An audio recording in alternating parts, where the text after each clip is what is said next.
Hi dear friends, आप सभी का स्वागत है हमारे प्लेटफॉर्म नेट जरा पड्डा में। फ्रेंड्स मैं सोनम और आप सब कैसे हो? आई होप कि आप सब अच्छे होंगे। फ्रेंड्स आज की क्लास में बात करेंगे AIIMS की तरफ से रिलीज हुए एक न्यू गवर्नमेंट भर्ती के बारे में। और फ्रेंड्स ये जो भर्ती का नोटिफिकेशन है रिलीज हुआ है, इसमें जो आपके टोटल सीट्स हैं 4500 प्लस सीट अवेलेबल हैं। तो इस तरह फ्रेंड्स ये आपकी वैकेंसी बहुत ही बम्पर वैकेंसी है। और इसमें जो आपके पोस्ट हैं तो नॉन टीचिंग जॉब वाले पोस्ट हैं। तो देखिए फ्रेंड्स आप इस तरह डिफरेंट सब्जेक्ट या डिग्री से रिलेटेड नोटिफिकेशन अप्लाई करने के लिए चांसेस पाएंगे। क्योंकि देखिए फ्रेंड्स जो नॉन टीचिंग जॉब वाली पोस्ट है इसमें जो टोटल पोस्ट है 66 पोस्ट के लिए नोटिफिकेशन रिलीज हुआ है। तो आपके इसमें सारे सब्जेक्ट को मिलाकर इस तरह 4500 प्लस सीट हैं सारे सब्जेक्ट के और सारे पोस्ट को मिलाकर। तो देखिए फ्रेंड्स इसमें ऐसे कैंडिडेट जो 12 पास है या फिर UG पास हैं या फिर PG पास हैं, ये तो नॉर्मली है, इसके लिए आवेदन कर सकते हैं। इसके अलावा डिफरेंट और भी डिग्रियाँ दी गई हैं जिससे रिलेटेड नोटिफिकेशन रिलीज हुए हैं। तो इसमें कुछ ही के जैसे पद दिए हैं, जैसे कि असिस्टेंट ऑफिसर है, प्रोग्रामर है, आर्टिस्ट है, टेक्नीशियन है।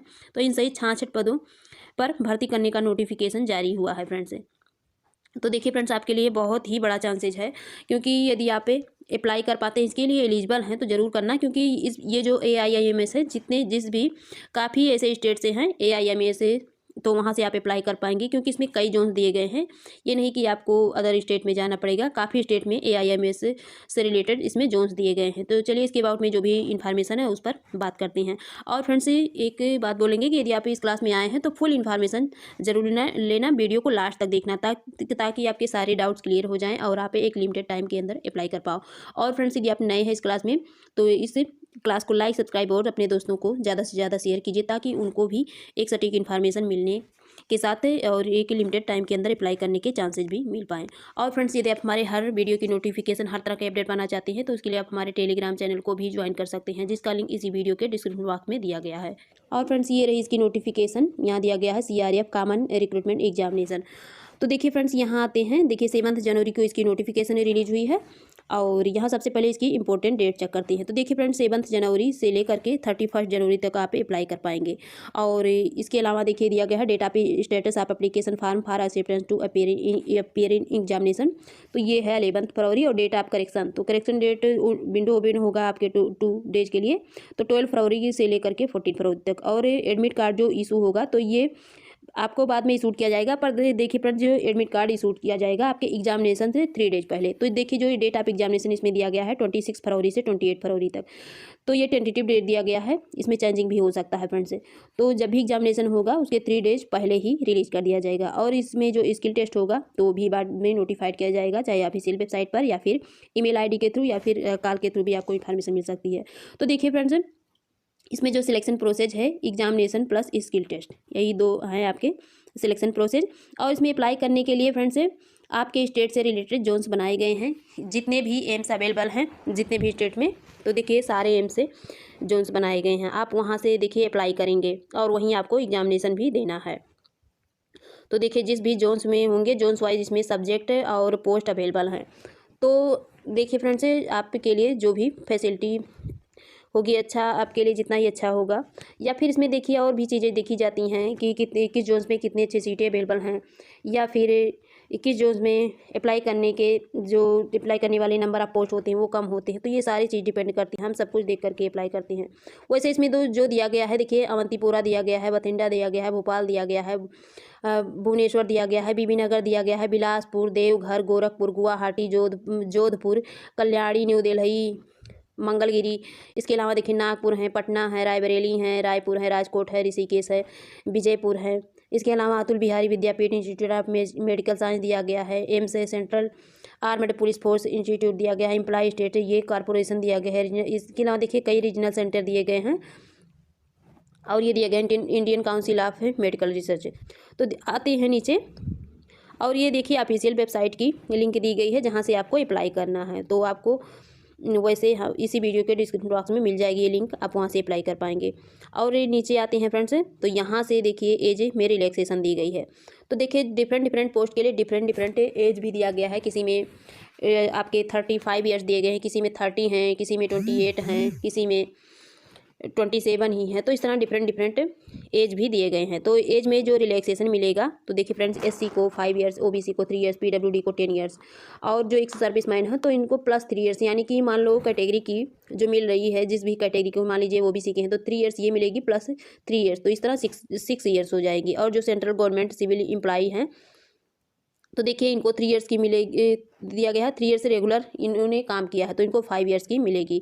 और इसके अलावा ये तो ग्रुप बी वाले थे, और ये जो ग्रुप सी वालों के लिए पोस्ट दिया गया है, ग्रुप सी के सर्विसमैन हैं, तो देखिए ये सिविल एम्प्लॉइज हैं यदि जनरल या फिर अनरिजर्व से, तो इन्होंने 3 ईयर से रेगुलर किया है कंटिन्यू, तो देखिए इनकी जो ओवर लिमिट होगी, एज लिमिट 40 ईयर्स होगी। और जो central government civilian employ OBC के कैंडिडेट्स हैं तो इनकी जो मैक्सिमम एज लिमिट होगी वो 43 ईयर्स होगी। तो देखिए आपको 3 ईयर्स करना इसमें अनिवार्य है, यदि 3 ईयर से कम की आपकी ड्यूटी हुई है तो हो सकता है वो काउंट ना किया जाए।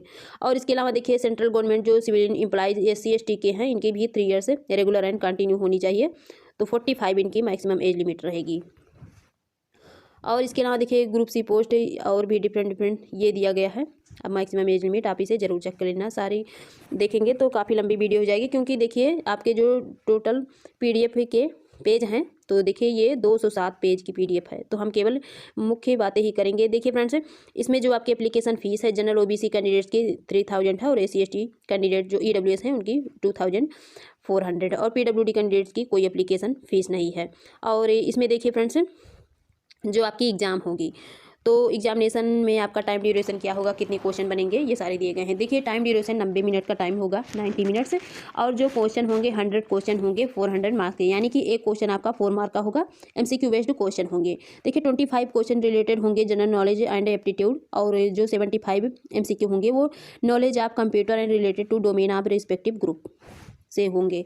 और यहाँ क्वेश्चन दिए गए हैं क्वेश्चन पेपर से रिलेटेड डिटेल्स, तो इसे जरूर देख लेना। यहाँ दिया गया question paper will be divided in 5 section, each of 18 minute duration, यानी कि 5 सेक्शन में इस तरह 18 से मल्टीप्लाई कर देंगे 5, तो ये सारी ऐड हो जाएगी आपकी टोटल। और देखिए मीडियम ऑफ एग्जामिनेशन, तो एग्जामिनेशन आपका किस मीडियम में होगा, तो देखिए इसमें कुछ तो इंग्लिश मीडियम में होंगे, कुछ हिंदी में दिए गए हैं, और कुछ बिलिंगुअल लैंग्वेज में दिए गए हैं फ्रेंड्स। वैसे काफ़ी सब्जेक्ट है इसमें जो एग्ज़ाम है तो इंग्लिश में दिए गए हैं, और कुछ में बिलिंगुअल यानी कि हिंदी इंग्लिश दोनों में दिए गए हैं क्वेश्चन पेपर। तो वैसे नीचे दी गई है इसकी सारी कौन से सब्जेक्ट से रिलेटेड, किस पोस्ट से related paper Hindi only English में होंगे और किस पोस्ट से के बिलिंगुअल लैंग्वेज में होंगे। और इसमें क्वालिफाइंग देखिए जो क्वालिफाई क्राइटेरिया होगा फ्रेंड्स, तो देखिए प्रत्येक क्वेश्चन आपका 4 मार्क्स का होगा, और ये निगेटिव मार्किंग भी होगी 1/4, यानी कि आप 4 क्वेश्चन गलत करते हैं तो 1 क्वेश्चन माइनस होगा। और जो क्वालिफाइंग परसेंटेज होगी 40% दिया गया है अनरिजर्व EWS के लिए, 35% OBC और 30% SC ST की दी गई है। PWD की 30% क्वालिफाइंग मार्क्स है।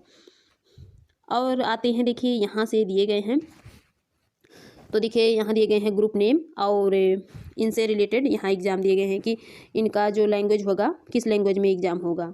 और इसके अलावा यहाँ क्या दिए गए हैं आपके, the syllabus will be according, तो ये सिलेबस दिए गए हैं, यानी कि किस सब्जेक्ट से रिलेटेड किस पोस्ट के लिए क्वेश्चन बनेंगे। देखिए आपके 66 पोस्ट है टोटल, तो देखिए जैसे कि असिस्टेंट डिक्टेशन है, असिस्टेंट ऑफिसर हैं, डाटा एंट्री ऑपरेटर हैं ग्रेड A, और इसके अलावा असिस्टेंट इंजीनियर हैं, असिस्टेंट इंजीनियर जूनियर इंजीनियर हैं, असिस्टेंट इंजीनियर दिए गए हैं आपके कई टाइप के, और ऑडिमेटर है, टेक्नीशियन हैं, और असिस्टेंट ENT हैं, इलेक्ट्रीशियन, लाइनमैन, वायरमैन, और मैकेनिक हैं, ड्राफ्ट से ग्रेड 3 हैं, assistant laundry supervisory, store keeper drunks हैं, स्टोर कीपर जनरल हैं, पैरामेडिक्स हैं। तो इस तरह देखिए काफ़ी पोस्ट दिए गए हैं, कैशियर भी हैं, जूनियर मेडिकल हैं, और लेबोरेटरी के दिए गए हैं, रूम असिस्टेंट के दिए गए हैं, डिक्टेशन हॉल अटेंडेंट के दिए गए हैं, ECG टेक्नीशियन, लाइब्रेरी अटेंडेंट है।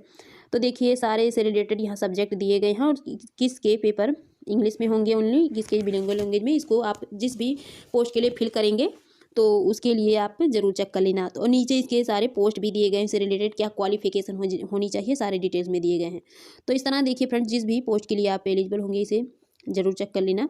तो देखिए सारी की बात करेंगे तो वीडियो काफ़ी लंबा हो जाएगा। वैसे देखिए इसमें टेलर ग्रेड 3 के हैं, प्लम्बर भी हैं, डिप्टी जनरल मैनेजर भी हैं, पेंटर भी हैं, स्टैटिकल असिस्टेंट हैं, वर्कशॉप असिस्टेंट हैं, क्लर्क के हैं, मैकेनिक ऑपरेटर, कंपोजिटर हैं, बायोमेडिकल इंजीनियर हैं, क्वालिटी कंट्रोल मैनेजर हैं। देखिए इस तरह आपके टोटल 66 पोस्ट के लिए नोटिफिकेशन रिलीज हुई है। और यहाँ से देखिए दिए गए हैं आपके, यहाँ पोस्ट दिए गए हैं और यहाँ इंस्टीट्यूट, एज लिमिट दिए गए हैं, पे लेवल और क्वालिफाइंग मार्क्स। और एक बात और बता दें फ्रेंड्स, इसमें जो इंस्टीट्यूट होगा जिस भी जोन से अप्लाई कीजिए, तो इसमें एक बात बोला गया है कि मान लीजिए जिस भी जोन से अप्लाई करते हैं उस जोन में यदि कैंडिडेट्स 500 से कम हैं तो उनकी जो एग्जामिनेशन होगी वो डिफरेंट हो जाएगी, यानी कि उनकी एग्जामिनेशन दिल्ली में होगा, आपके स्टेट्स में नहीं हो सकता है। तो वैसे कम तो नहीं होती है, अप्लाई करने वालों की संख्या ज़्यादा ही रहती है, पर यदि कहीं हो भी सकती है तो उसका एग्जामिनेशन अलग किया जाएगा अलग से। तो देखिए फ्रेंड्स, इसको ज़रूर चेक कर लेना। जैसे कि देखिए असिस्टेंट डिक्टेशन के लिए जो एज लिमिट है तो 35 दी गई है। इनके लिए एसेंशियल क्वालिफिकेशन होनी चाहिए एमएससी फूड एंड न्यूट्रिशन में फ्रॉम ए रिकॉग्नाइज्ड यूनिवर्सिटी और 2 ईयर्स की एक्सपीरियंस होनी चाहिए। तो देखिए किसी के लिए एक्सपीरियंस भी है, किसी के लिए विदाउट एक्सपीरियंस के भी है, डिफरेंट पोस्ट के लिए। असिस्टेंट डिक्टेशन के लिए जैसे कि इसमें 35 ईयर्स मैक्सिमम दी गई है, एमएससी होनी चाहिए इनकी भी, 2 ईयर्स एक्सपीरियंस। तो इस तरह सभी की दी गई है, ऐसे देखते हैं। और देखिए असिस्टेंट की दी गई है, असिस्टेंट के लिए ओनली असिस्टेंट के लिए क्या है, तो इनकी एज लिमिट 30 दी गई है, पे लेवल 6 और जो मिनिमम 3 ईयर से बैचलर डिग्री, यानी इनको बैचलर क्वालिफाइड होना जरूरी है और वर्किंग नॉलेज ऑफ कंप्यूटर। तो देखिए फ्रेंड्स, इनको कंप्यूटर तो नॉर्मली होता है, ऐसा कोई भी नहीं आजकल कि किसको कंप्यूटर नॉलेज ना हो, और यदि नहीं है तो भी आप इतना नॉर्मली नॉलेज तो ले सकते हैं। एमएस ऑफिस पावर पॉइंट तो हर किसी को आता है। तो देखिए फ्रेंड्स, ये केवल आपकी यूजी क्वालिफाइड होना जरूरी है, इसमें किसी प्रकार की कोई एक्सपीरियंस ज़रूरत ही नहीं है। इसमें जितने भी दिए गए हैं असिस्टेंट के, सारे के लिए एक ही क्वालिफिकेशन है। और देखिए असिस्टेंट एडमिनिस्ट्रेटिव ऑफिसर के लिए 21 से लेकर के 30 ईयर्स तक की एसेंशियल क्वालिफिकेशन एजुकेशनल, देखिए degree from recognise university equivalent desirable, यानी कि जो आपका क्या होना चाहिए, MBA PG diploma in management from recognise. तो आप पीजी क्वालिफाइड हैं और नॉलेज होनी चाहिए आपकी गवर्नमेंट रूल एंड रेगुलेशन की, और प्रोफिशिएंसी इन कंप्यूटर, तो कंप्यूटर की तो नॉर्मली है, और गवर्नमेंट रूल एंड रेगुलेशन की नॉलेज रखना आपके लिए बहुत इंपॉर्टेंट है, तो आप अप्लाई कर सकते हैं। तो देखिए फ्रेंड्स, इस तरह हम सारी की तो बात कर ही नहीं पाएंगे क्योंकि ये तो 1 घंटे में भी नहीं कंप्लीट होगा। तो वैसे सारी इन्फॉर्मेशन हो चुकी है जितने भी इम्पॉर्टेंट थे, और यदि किसी प्रकार की कोई डाउट रहती हो तो आप कमेंट बॉक्स में ज़रूर पूछना फ्रेंड्स। और देखिए यहाँ नीचे आते हैं तो यहाँ जोन्स वाइज दिए गए हैं सीटों की डिटेल्स, जिस भी जोन से आप अप्लाई करेंगे तो यहाँ सीटों की डिटेल्स दी गई है। तो आप इसे अच्छे से चेक करेंगे तभी अप्लाई करेंगे, क्योंकि किसी जोन्स में ज़्यादा पोस्ट और सब्जेक्ट अवेलेबल है, किसी जोन्स में बहुत कम दिए गए हैं। देखिए जैसे कि और नीचे आते हैं तो काफ़ी दिए। और फ्रेंड्स, ये जो जोन्स वाइज दिए गए हैं इसके वेबसाइट, तो इसको आप जा करके गूगल पर सर्च करेंगे www.aims.bhubaneswar.nic.in या जिसका भी दिया गया है aims.bhopal.edu.in, तो वो इसकी ऑफिशियल वेबसाइट खुल जाएगी और इससे रिलेटेड नोटिफिकेशन आपको वहाँ देखने को मिलेगा। मैंने वैसे चेक किया है 2-3 जोन्स को, तो अभी वहाँ कोई नोटिस नहीं दिख रही है, सिर्फ इसकी ऑफिशियल वेबसाइट पर ही दिख रही है। तो हो सकता है कुछ दिन बाद वहाँ शो करे। और फ्रेंड्स, ये जो यहाँ ऊपर दिया गया है इसका नोटिस नंबर, ये बहुत इंपॉर्टेंट है। ये जो दिया गया है नोटिस नंबर 171/2025, तो ये बहुत इंपॉर्टेंट है, क्योंकि जब भी नोटिफिकेशन आती है किसी जोन्स वाइज या फॉर्म को फिलअप करने में, ये बहुत इंपॉर्टेंट होता है।